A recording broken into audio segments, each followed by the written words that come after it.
Hey there! Welcome to Exposing the Hidden Reality.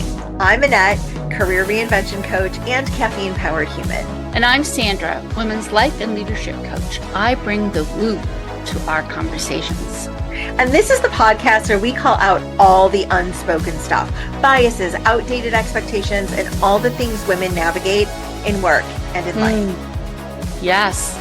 We bring to light what we see happening. Smart, capable women stuck in the same patterns because no one really talks about what's going on. We'll bring some difficult truths. Welcome, insightful experts. And sprinkle in a little chaos and fun. It wouldn't be us if we didn't, right? It's true. So whether you're walking the dog or tuning in during your commute, we're glad you're here.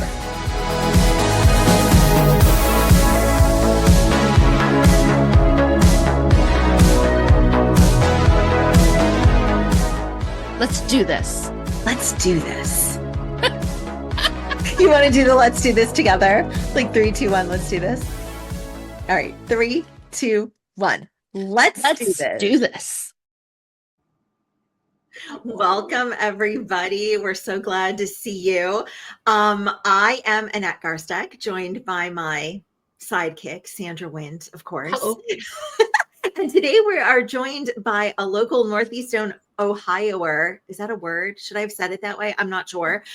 Jessica. And Jessica is bringing an important topic to us today about perimenopause and that it's not too early to investigate that for yourself. So ladies, listen up. You need this information. Jessica, will you tell us more about you and what you do? Sure. Thank you so much for having me today. I am a nurse practitioner for the past 11 years. And although my specialty is not women's health, my specialty is critical care. Obviously, I've had a lot of experience in healthcare. I think I've been in healthcare for almost 20 years. I was a nurse prior to this. And then I am also a double certified nutrition coach. And I wanted to share a little bit about my own perimenopause journey, how I got to where I am, and how I had been brushed off by multiple providers. And I know I'm not the only one. Can we talk about what that is? Why are so many women dismissed and gaslit and told it's anxiety? Like, why is it so hard for us to get answers or at least get somebody to listen? I mean, I would settle for somebody listening half the time. Why does the medical community make this so difficult for women? I don't have a good answer for that, aside from the only thing that I have come up with is I think there's such a wide variety of symptoms with perimenopause. Maybe that is part of it. And maybe they're not recognizing that like this could be hormones shifting could be the contributing factor. And I think we are, as a medical community, very quick to jump to here's medication for that, rather than like digging a little bit deeper and like what could be the root cause. And I think there's a multitude of reasons that happens, and like that are much bigger than us here, maybe limited appointment times, maybe limited education surrounding women's health in medical school, because I don't think that typical medical school, you get a lot of training. And I have not gone to medical school, so I cannot speak completely to that. But also, I think as a provider, it's also our job to educate ourselves on topics within our area of specialty, or, even if you're a general, provider, practitioner, flaking on my words here. Primary care, I think you still need to be educated on a lot of topics, even if you're not an expert, but just like, and especially if you have people coming back for more than one appointment with similar complaints. And, I had seen, I think, my primary care at least 3 times. Now, she did do some workup. She did do some hormone testing, which a lot of, I think, providers won't test hormones. No. But they will treat you based on symptoms. And I definitely was not experiencing that. So my labs came back as normal. So, and normal does not necessarily mean optimal.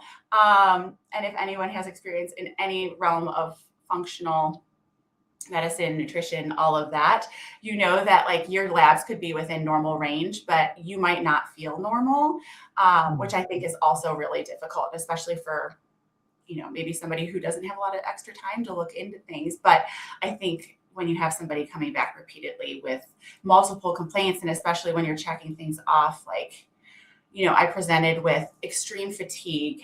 Yes, I have young children, but it was like more than that. We're not in the newborn stage, right? Loss of libido. That was never a problem for me previously. Gaining weight in my midsection, despite like lifting weights, tracking my food for the most part, you know, watching intake. I'm trying to think because I know there's more than just these couple. Brain fog. There we go. Wasn't even thinking of that one. What about sleep? Sleep is a common. Sleep wasn't terrible, but night sweat for sure. There's another big one. Changes in my cycle where like my period was super heavy. She did send me for a vaginal ultrasound to like work that up and rule out anything there. Shocker, it was normal. You know, Jessica, I'm going to jump in here because I have my own personal journey with this, and it was incredibly frustrating. You know, at 34, well, at 33, actually, I went to the doctor and said, I'm having irregular menstrual cycles. Sometimes it's like it's not even there. And sometimes it goes on for 2 weeks. And they told me that because I was overweight, that I was retaining estrogen or something like that. And so it was pretty normal. Okay. And then I moved. And so I, you know, went and had some appointments, and they did the same thing. They sent me for an ultrasound. They did some internal testing. It all came back normal. And I was told that, you know, when I'm ready to have children, I should come back and see the specialist. Fast forward, I moved again, and now I'm 36. So now this is 2 years I've been exploring this. I've been being told that I am 3 years. I'm too young to be going through menopause. Yeah, okay. It's okay that you wake up and you look like you just had a shower in your bed, and that, you know, you're sitting in an audience and all of a sudden you are like drenched. Yeah, no, it's not. It's all in your head. It's in your imagination. You are way too young for this. Yeah. So now fast forward, I arrive in Cleveland at age 36. So I'm looking for a new doctor who finally sends me for an FSH test and finds out that I'm actually postmenopausal. Which that is a blood test, and it is simple to get done. And I was like so furious. Well, one, I was devastated because I wanted to have children. Absolutely. And two, and so to be told that there's never going to be an option around having children. You never tell Sandra never, because that's the first thing she'll do is to go figure out, well, how's this going to happen then? Because it's not going to happen the natural way. And that's a different episode. And if you want the episode number, we'll go get it and post it here. But anyway, yeah, I was so devastated. I went into a really big funk. It took 2 years of like a lot of work, a lot of emotional work to deal with the repercussions of something that I had been trying to get to the bottom of for 3 years. And besides the fact that no one listened to me, it was that I was so dismissed. And to think all they needed to do was this blood draw, which takes what, 2 minutes? Yeah. So I know this probably isn't the optimal time for it, but I'm going to throw it in here because I think that we should bring it up so that we don't get bogged down, because I'm sure conversations will continue. If you know that something is not right with your body, listen to your gut. Do not take, like you said, Sandra, don't take no for an answer. Don't take never for an answer. Go and see somebody else. And you may have to see a bunch of other people, but keep pushing for yourself. You know yourself best, right? Like there is no reason to not, I know it can be exhausting, but if you know something's wrong, there's probably a reason that you feel that. Mm-hmm. Yeah. I love that encouragement to advocate for yourself. It's exhausting. It is exhausting. No, it's so exhausting because, of course, that's not the only thing going on in your life, right? You're working, you have Right. other obligations, Yeah. you might have a partner or a family. I mean, it's definitely exhausting, but nobody's going to do it for us. So I Nobody's going to do it for agree. you. I agree. You have to advocate for yourself. I find, and Jessica, I'm wondering what your experience has been, Sandra, yours too.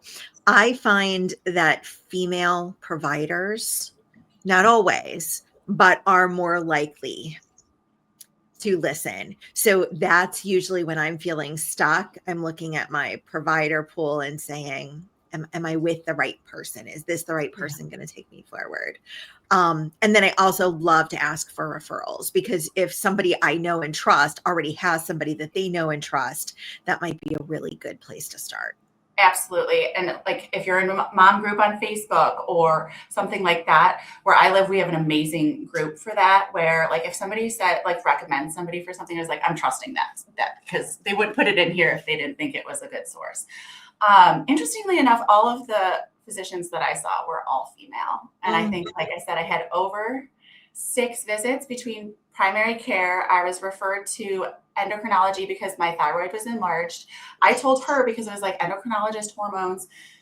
She looked at me like I was nuts. My GYN told me that both my primary care and GYN told me I was too young for perimenopause. And I think when I started like down this road, I was like 41 or 42, and I had kids later in life. So like, yes, I had young children because my kids are 3 and 5 and I'm 44 now. But I mean, I was probably postpartum and heading into perimenopause at the same time. Yeah, my GYN looked at me and was like, you're tired because you have young kids. And I was like, that does not explain the heavy periods. That doesn't explain like all these other changes. Like, yes, it can account for some of it, but like I'm sitting here telling you, like, it's not just because of sleep, right? I eventually ended up with a women's health nurse practitioner that came highly recommended. Let me rewind a little bit, because during this process, I got my second nutrition certification, which was a functional nutrition certification. With my background as a nurse practitioner and then being a nutrition coach, I was like, this is an amazing opportunity to like be able to weave in some functional testing. And so I was in the journey of like trying to figure out what's going on. I suspected perimenopause the entire time.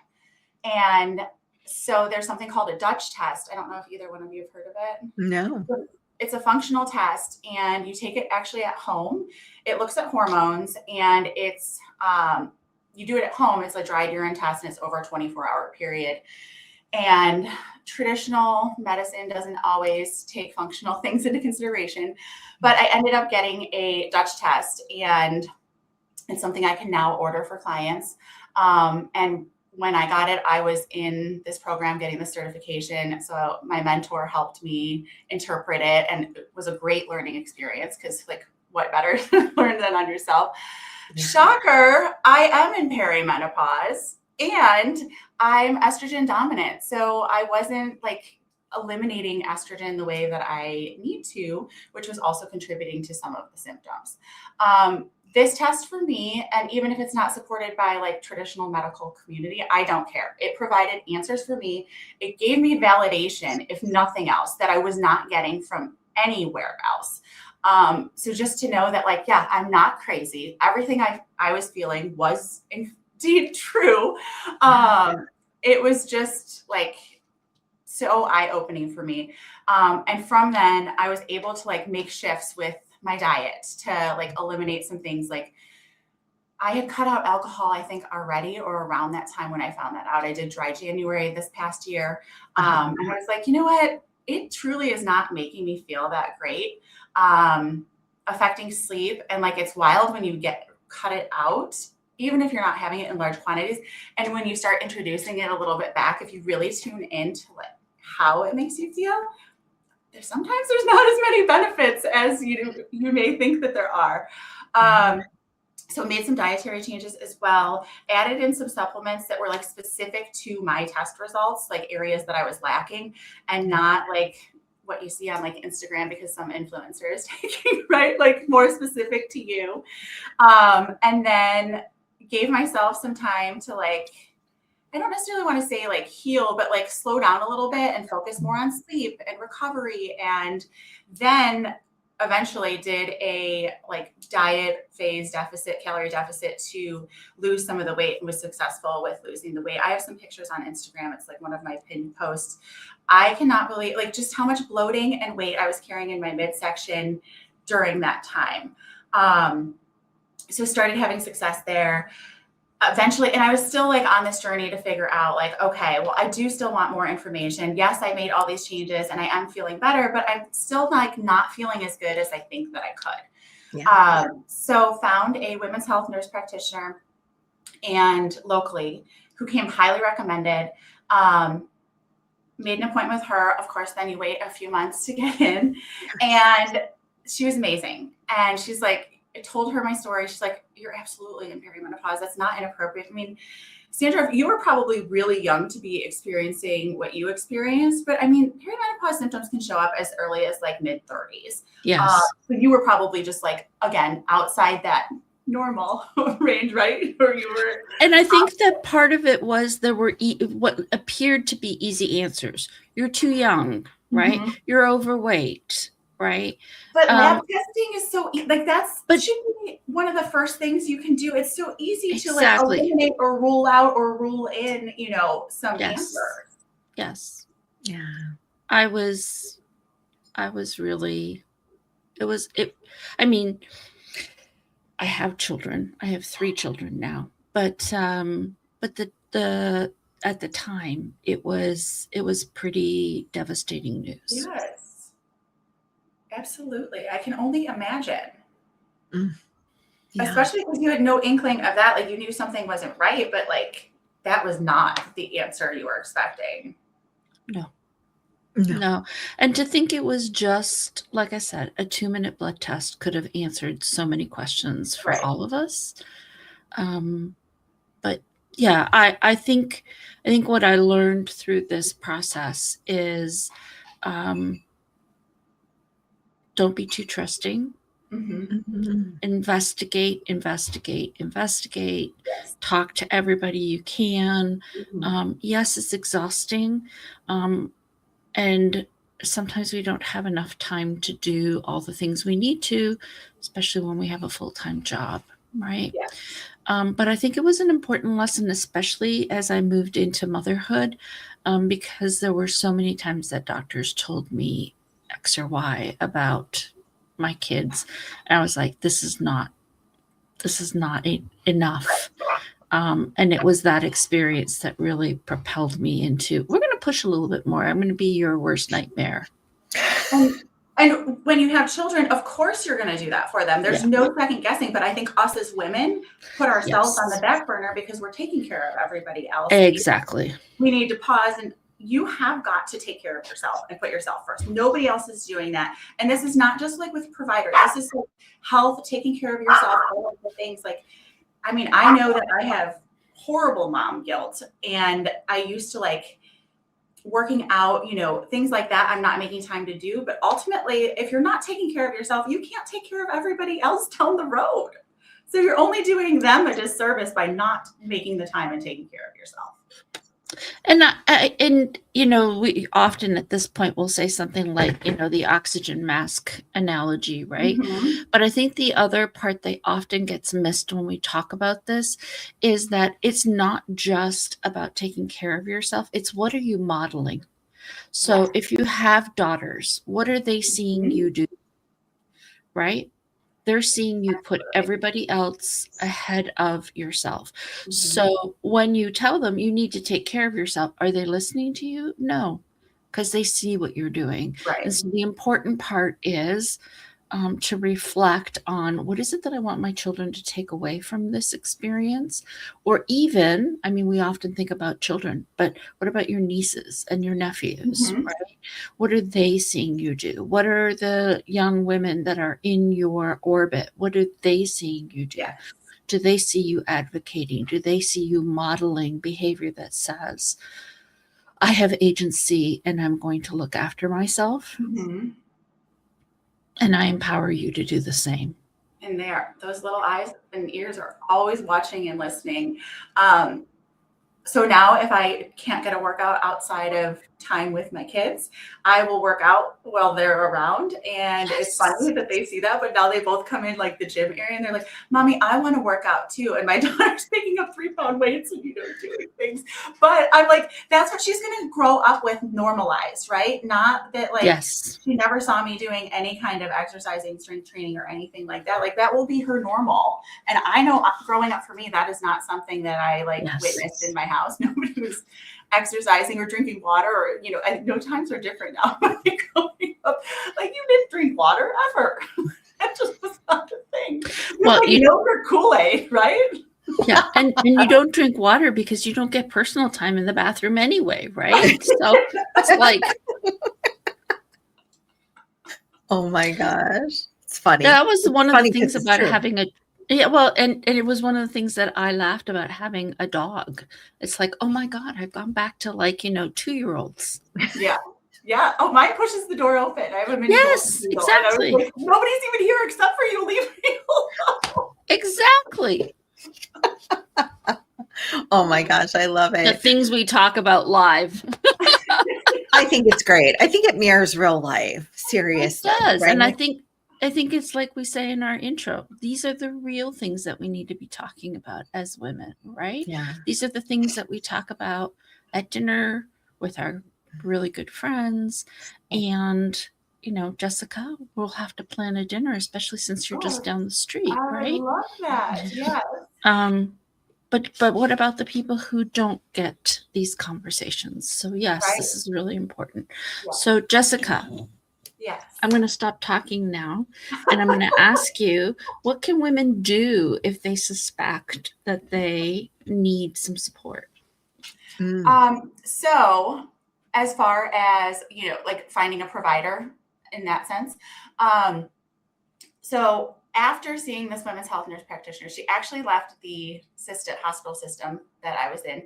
Okay. I had started on some progesterone, and I want to share this story because, again, I think it's important for other women to hear this, because everything that we put in our body, any kind of medication, even if it's like a hormone or something else, can have side effects. Yes. So I started at not a lower dose, which I guess I didn't recognize right off the bat.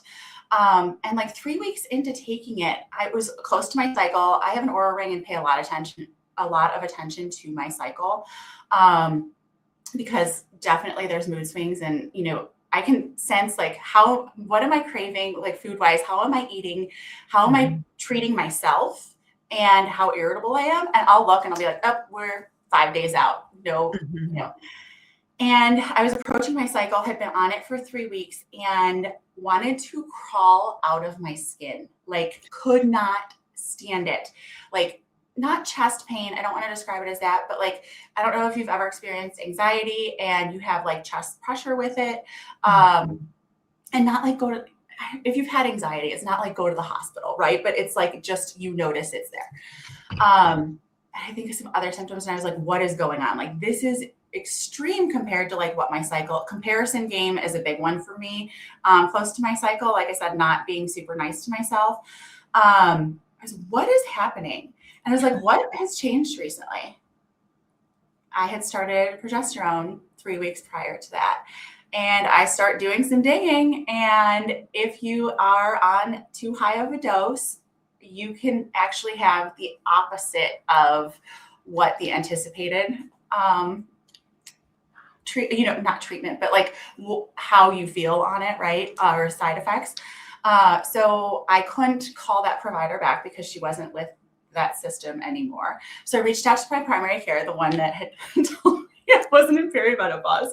And then I kind of laughed to myself. I had stopped taking it, and I kind of laughed to myself because I was like, well, maybe you should read that note that's in my chart. I just asked if she would be willing to put in for a lower dose until I could like get in to be get in to see someone. And people are probably like, well, why would you keep her as a primary care? It is hard to find a primary care, and especially to get into someone. So I am stuck with her because I'm like, well, if I get strep throat, all of the things that you need help, right? And obviously I'm advocating for myself, and we'll figure the rest of, a different provider in the future, but sometimes you just have to do that. So she put in for a lower dose, and she put in a referral to menopause clinic, which I did not even know the hospital system I was at offered that. And I was like, amazing. And then I look shortly before my appointment when I'm like in my chart doing all the things to register. And I was like, that's not who that appointment should be with. That is not menopause clinic. The scheduler had made an error and scheduled me with my prior GYN. And I was like, the one who told me also I couldn't be in perimenopause. It was like, something tells me she's not who I want to see for hormone replacement therapy. So I canceled that appointment, and I honestly made an appointment with MIDI Health because I was so pissed and so frustrated. I went online. I scheduled it for the next day. Got in. They take insurance. This is not a plug for them, but my experience with them was positive. Got in the next day. She actually listened to all of my concerns. Even though she didn't have experience with functional testing, she was like, that's not my area of expertise, but would you be willing to submit the results, and I'll talk to my collaborator about it? Which to me, that's all I'm asking, is like an honest response from a provider. I mean, if I don't have an answer for a patient, I am the first to be like, I don't know that, but I am happy to ask XYZ that I work with who maybe has more experience with it. So I saw this was the beginning of December. So clearly this journey's been going on for a long time, because I think I started seeing someone about this in like March of 24. Wow. Yeah. So, I mean, like you said earlier, ask your friends. If, friends, mom groups, I think are a great resource. But like I said, my experience with MIDI was positive. And you can get in quickly with them, which I think is really amazing. And the woman I had the appointment with was very responsive, and I appreciate the fact that she listened to everything that I said and didn't, they do sell some of their own products, which she like mentioned one that could be helpful, but she's like, it wasn't like they were like jamming it down your throat or anything, with some companies that is the case. That's amazing. So you combined sort of your existing panel of doctors that you see in person with an online service provider. You sought after your own testing, and you finally got some answers, and then you started, I would say, experimenting, right? With treatment. So, which is also why they call it practicing medicine. Because it's not the same for everybody. And like what works for one person might not work for another person in the same way. Like somebody on the progesterone dose that I was prescribed, they may feel amazing with that, but like that didn't work for me. So again, just continue advocating for yourself, asking those questions, continuing to push is unfortunately, I think, how it has to be, because even if someone was a good provider for Annette, maybe they're not for Sandra, right? Yes, absolutely. I think that's very true. And I feel like the healthcare systems, I don't know if they're evolving. I think the consumer is evolving. The patient is evolving. And there's so much information that's out there. There's a lot of actual doctors, certified nurse practitioners like yourself, nutritionists. There's lots of people that are highly credentialed out on social media talking, sharing. And what I find really powerful too is then when they have their own health challenge, they're talking about that too. Yeah. So we see that providers are also people, and they go through things. They have bad experiences with health systems.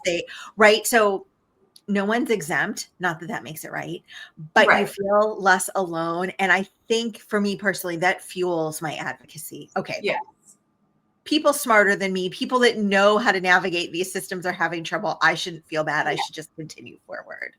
Which is what makes me so angry on this topic. Like this makes me want to rage, because I'm like, if I'm experiencing this, then, and I'm like thinking about like the side effects of things, what about the women that don't even know to like think about the side effects of things, or who are, my primary care offered me Wellbutrin after like my second visit, which is an like anxiety antidepressant. And I was like, I'm not depressed or anxious. Maybe I am anxious around my cycle, but it's literally cycle dependent. So I know that that's not like across the board. And I don't want to take a daily medication again that has its own risks and side effects.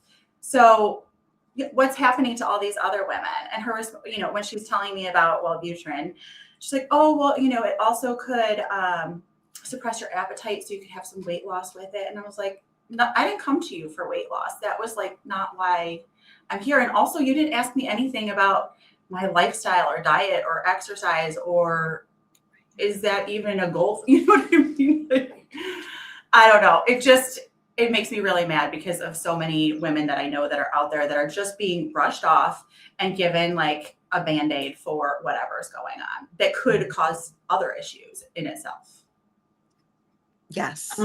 So I know that this is slightly on the edge of off topic, but I do remember an NPR article or conversation a few years ago that was talking about the medical field has become so specialized that there is a narrow range of things that each doctor is looking at, and that the opportunity to look at health from a broad spectrum has become very limited, and this is impacting fetal birth, maternal fetal health, and so it was within that perspective that they were talking about women's health, but it's not completely unrelated to the scope of our discussion.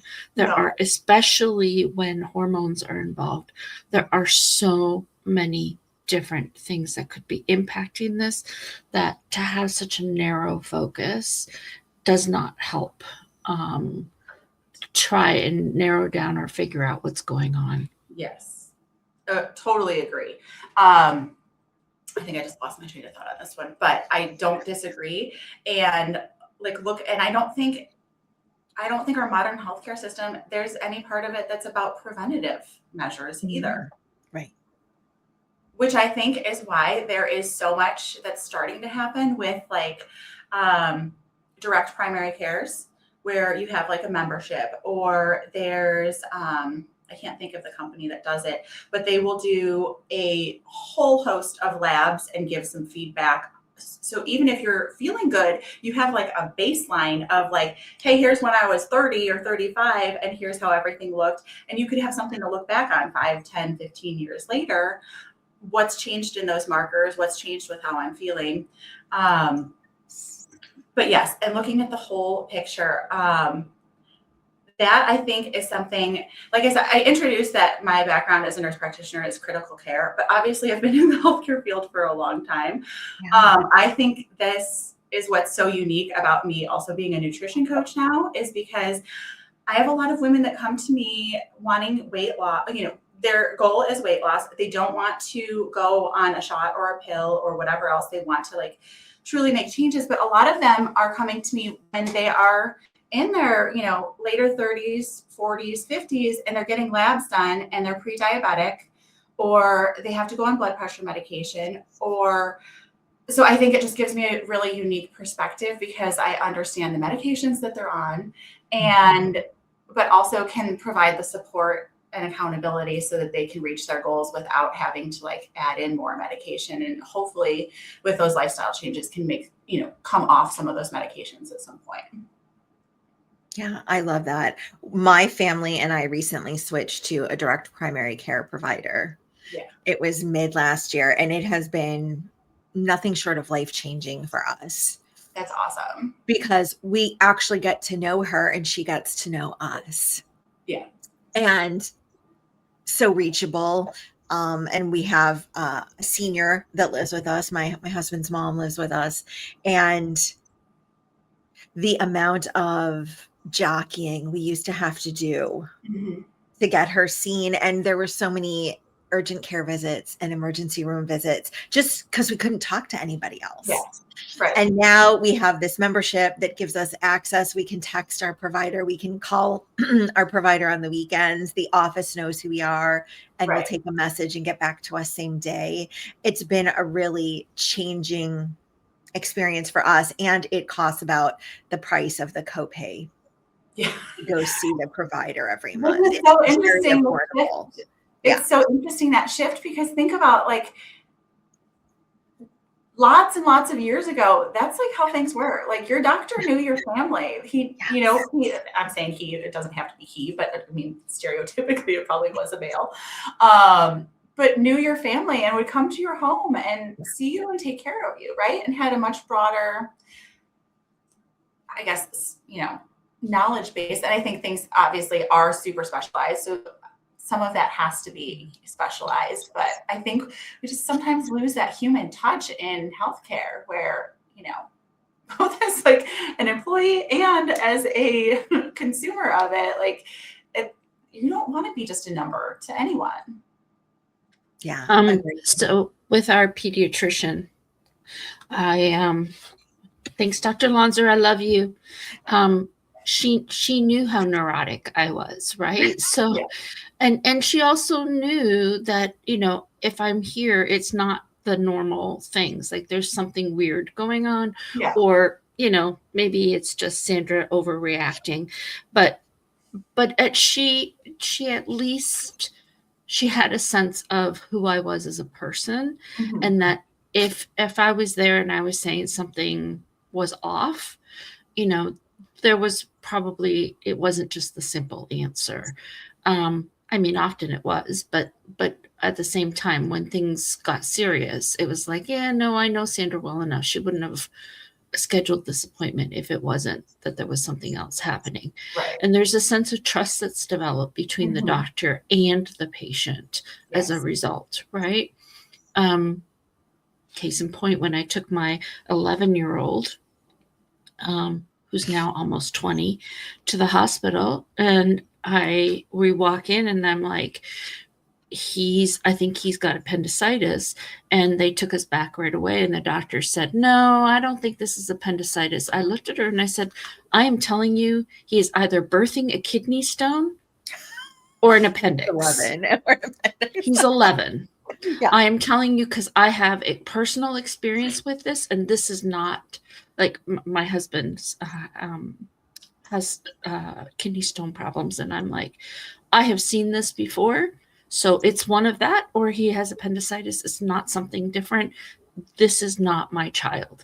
And sure enough, 2 hours later, they found out, he had a ruptured appendix. Wow. Thank goodness he has you as his mom. But she was going to send us home. And I was like, no, I am not taking him home. This is not him. Yeah. And I think that comes from, it's like, there are easy answers, but you really have to push when you know that there is not something, when there's something that isn't right. Right. Mm-hmm. Yeah. Trust that instinct always, for your kids, for yourself. Yes. So when would somebody start to work with someone like you, Jessica? When's a good experience that they're having and they should think, oh gosh, I'm going to get help with this and I'm going to call Jessica? What would that look like? So I offer, obviously, coaching for weight loss.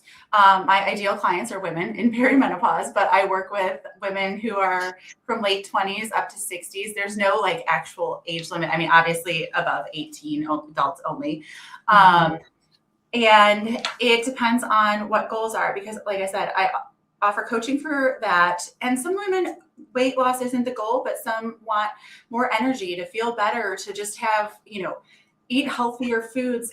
And with my coaching, I want to put this out there, because I think people are like, oh, a nutrition coach, that means I'm like, have to eat everything healthy. I don't want to take away all of your joy, right? Like I use macro-based coaching for macro-based nutrition. So paying attention to protein, carbs, fats, calories. In a nutshell, it's more building a balanced plate. It teaches you how to fuel your body, essentially.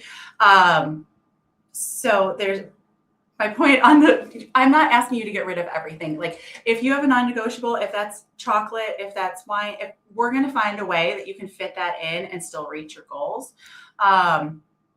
So yeah, they can, I mean, at any point, I guess it depends on the goals. And then I also offer functional lab testing.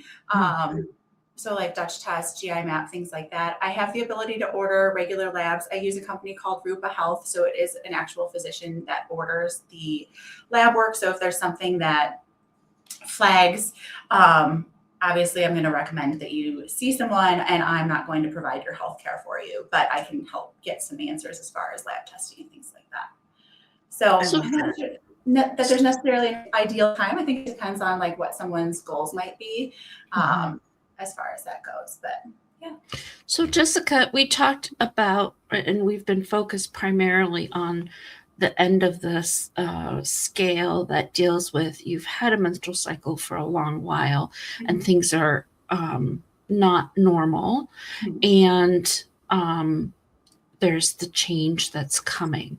What about at the other end where all of a sudden you start a menstrual cycle, or you are still young enough to have kind of just started down this journey, but things aren't feeling 100%. What about that end of the spectrum? What do you recommend?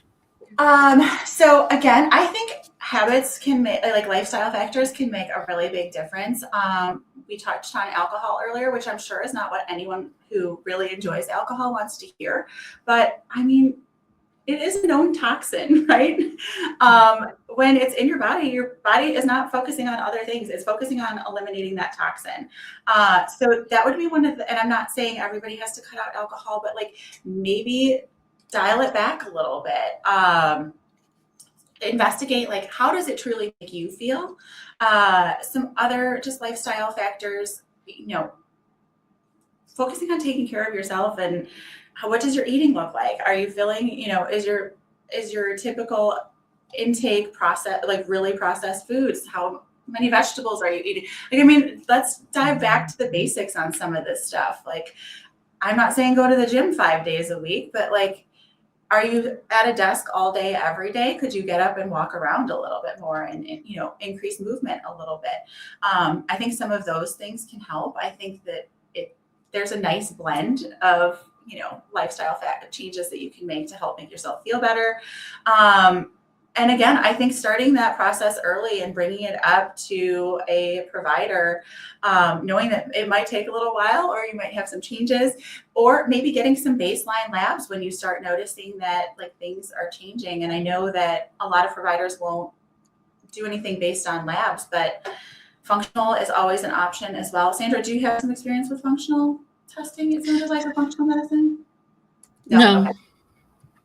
When I mentioned it, you made a comment, it made me think that you did. But Annette has. Oh, yeah, I had done some and got an answer when my primary provider, who I had known initially for 20 something years, is like, no, we don't test hormones. No, we do. We just know that they're subject to cycles. Exactly. And that there's an optimal time to test for them. No, you just get the blanket no. Yeah. So I had gone and gotten some answers. That was very helpful. Yeah. So then if you're somebody who's like, I just want lab work, like reach out. I'm happy to make that a possibility. That's great. And Jessica, you were telling us before we hit the go live button that there is like an audit that you have that might help somebody. I would be happy to offer this to listeners, a hormone versus habit audit call, where by the end we can have a conversation to tell you, is it your habits? Is it your hormones affecting maybe weight loss, energy, things like that? You could DM me on audit on Instagram or email me with audit in the title, and I'd be happy to offer that. Sounds good. I put your email address right in the chat. Can you see it there? I don't. I'm sorry. Oh, you want me to? Yep, there we go. Okay. Perfect. Great. So yeah, you can email Jessica right there, or you can respond to her Instagram account. And yeah. Wonderful. Great. So that let me say her email address out loud. Sorry. It is Jessica Osicki coaching at gmail.com. Oh yeah, thank you. You're welcome. And then on Instagram, I am the macro _NP. NP. Okay, perfect. Yeah, Jessica, I think what you're offering is just a safe place Absolutely for women to be listened to, and then to be validated that what they're experiencing is real, even if it doesn't have a label yet. Yes.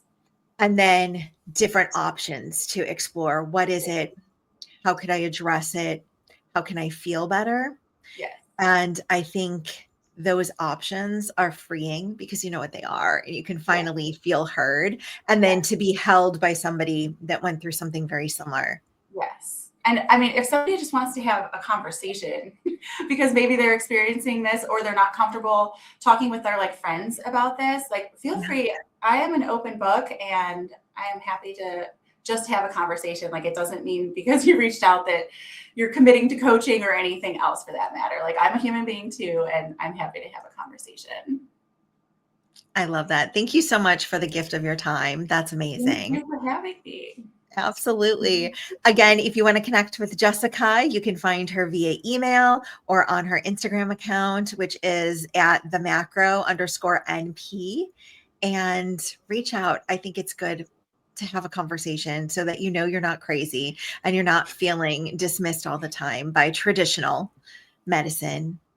And Jessica, thank you again for sharing your expertise. Yeah. I appreciate it. Thank you. Thanks.